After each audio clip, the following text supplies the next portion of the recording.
What's going on, everybody? My name is Ramble Mo, and today we're going to be talking about Chainsaw Man. Now, my name is Ramble Mo for a reason because I tend to ramble, and I've tried to do this about 20 times already, and I just could not get it right. So, you just finna get it raw, dog. Alright, so Chainsaw Man. It starts off as a typical shonen. Our main character, his name is Denji, and it starts off as a typical shonen because one, he's both of his parents are gone. He's an orphan and he lives on his own. Kind of Naruto-esque. He's an orphan, but in this story, he's on his own because both of his parents are dead, and he has to pay back his father's debt to, I guess, a loan shark. And so I guess from the time he's probably about 9 or 10, he's been hunting demons. Now, why you say hunting demons is he's been hunting demons because in this world, demons are the big bad. You know what I'm saying? You hunt demons, you get paid for it. You know, and there's actually an organization dedicated to doing that. And Denji will kind of run into them later on in the story. You'll see how he gets there. But he only has one friend who is also a demon, and that is named Pachta. Pachta is a little small demon, looks like a stuffed animal, right? And him and Denji and Pachta continuously hunt demons to pay off his father's debt to this loan shark, and just over and over and over again until something happens. I'm not gonna tell you what happens because I don't want to ruin the story for you. I want you to experience that for yourself. But something happens, and Denji now, after that occasion, becomes Chainsaw Man. And man, I tell you, it like that leads me to my very next point, which is the art style, which is the very first thing I noticed when I began reading this manga. It's because the art style from the same author who created the manga Fire Punch. He wrote and illustrated that manga, and his name is Tatsuki Fujimoto.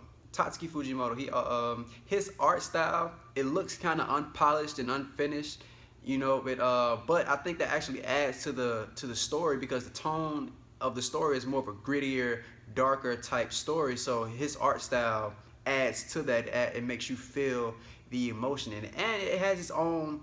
Once you get used to it, I find it kind of pleasant. You know, just his art style and like how it is very much unique. It's very different from the type of manga that you see anywhere really, because his art style is really unique, and at least what I've seen. And just to give you more information on the world, the demons, yes, they are the big bad, but their power resonates with the fear of humans. Not the fear of humans, but the fear that humans have. So if a large amount of people fear, let's say, a snake, right? A demon, I wouldn't say be born, but a demon will come around with the snake power, so they'll call him a snake demon. And just to give you a little, just how they look, if it was a snake demon, then the snake demons probably would have a head of a snake, but the body of a human. And like these demons can turn back and forth into, like, they're not human, but they can turn into human form, you know, to walk around throughout the day and all that, to not be noticed. And but they're created from human fear, so you can only imagine how powerful some of these demons become because of the fears that humans have. With the fears that these people have, the only way to combat that is with this type of, I want to say agency, because I'm not, like, they're not a police force, even though they are legal, but I would say this type of agency who combats them. They dispatch their agents out to fight the demons, kill the demons, or exorcise demons, whatever you want to call it. But the thing that really caught my attention in this manga specifically, even though it is in Shonen Jump, it's not really like your average shonen. You know, your average shonen, you know, big bad, and you think one of the characters might die, but you know, eventually they're gonna come back and like, oh, it was just an injury. But in this one, no, niggas die. Like, a lot of people die in this manga, and it's not just like, oh, you know, the certain people who's not gonna, like, you don't know who's gonna die, you don't know when they're gonna die, you don't know how they're gonna die, but people are gonna die. And that's what I like about it, because it gives a type of realism to it. You know, it makes you actually feel for the characters. It makes you hope that they don't die. It makes you get attached to them because you know that their life is actually has an end to it. And I really enjoy that fact about it.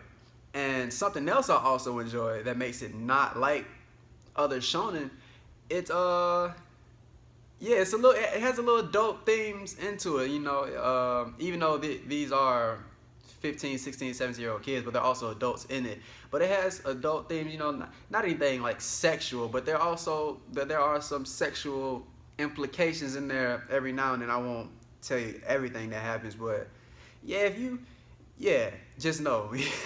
But one thing that I can say is that like, just to give it a little gripe here and there, is that it is very, very similar to another up and coming manga that's coming out called Jujutsu no Kaisen. And the reason I say that, because that world is also based around demons and combating those demons. And again, a typical shonen triplet is what I call it. You know, you have your main character, and you have the main character's best friend, who is his slash rival, you know, and then you also have the female character, who is a friend slash love interest. You know, that's also in this manga, but it's done. You see it when it happens, but it's done smoothly. If that helps you understand it, it's done in a nice way. It isn't just, oh, now we're all friends. It's not very much like that. It's some growing pains into it. And my opinion on it is just like, man, it's really dope. It's really dope because not only it goes back to Tatsuki Fujimoto. Not only is the art style, but the characterization, I want to say, the character designs and like the demon designs even, it's really dope. It's very creative, and it kept me reading. That's the best way that I can explain it. It kept me reading. It's a page turner. Like I said, it's probably about 80 chapters, and I think I read all of it in a matter of 2 weeks. Now I know some people, 80 chapters, I read that in 2 days. But for me, I read other stuff. You know what I'm saying? I read a lot of manga. I watch a lot of anime. So about 80 chapters, and it's really dope. I hope, what I really hope is that Jujutsu no Kaisen and Chainsawman don't come out around the same time. But I do believe that Jujutsu no Kaisen is coming out in this October, and I can actually do videos on that if you all want. To give you all a sort of look into what the type of main character that we have. Like, I said earlier that he was an orphan. He doesn't have any parents, so he wasn't raised, you know, he wasn't taught a lot of stuff that that normal people are taught. He doesn't know a lot of things that normal people know, and so his morals and his decision making is very immature. I can say is since he is a I would say a teenage male, so a lot of his decisions are based on, you know, what can he get from the opposite sex, and so, and what he will do to get that for the opposite sex. A lot of decisions is really simple, and it's actually kind of funny, like when say if they're asking him to do something else. Well, because he was an orphan, so he had to learn to get things on his own. So he starved a lot of nights. He went hungry a lot of nights. So his values are really low. You know, most people, you ask somebody, hey, go kill that demon and I'll give you this, they're like, no. But for him, you could say, hey, go kill that demon and I'll give you a sandwich, and he'll go do it because his values are so low. He doesn't understand that, hey, that's not the right thing to do. You know what I'm saying? This person is not a good person. Like, you grow with him, and you start to see him question his own morals, and start to think like, why do I feel this way? And am I doing the right thing? You know, you start to see that, and that's what I really enjoy about this. You not see him grow as a character, but you see him start to question himself and the things and the people around him. That's what I really enjoy about this manga, and I feel like that's what kind of makes it very much different. Because 1, people actually die. 2, there are actually adult themes. 3, the illustration is really dope. And 4, the character himself, he grows. He's not just your typical shonen. Like, I got one way and I'm sticking to that way. It's like, no, he grows. Like, you see his moral conscience start to change and tick around a little bit.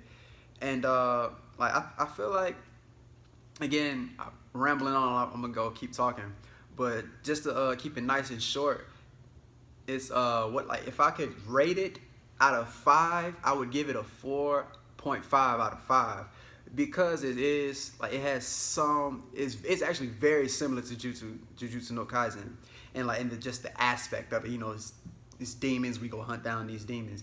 But what makes it different and not just your average shonen is, like I said, like, people die, you know what I'm saying, like, in those other aspects that I named earlier. You know, so 4.5 out of 5. You know, hopefully, if you enjoyed, if you like my review and opinion of it, like, you give it a read, because I really do think that is really dope. It is really dope manga, and I give it a 4.5 out of 5. So if that doesn't let you know to read it, man, read that shit is dope, bro. So that's it. I've been talking long enough. I'm Rambling Mo, and I'm out. Peace.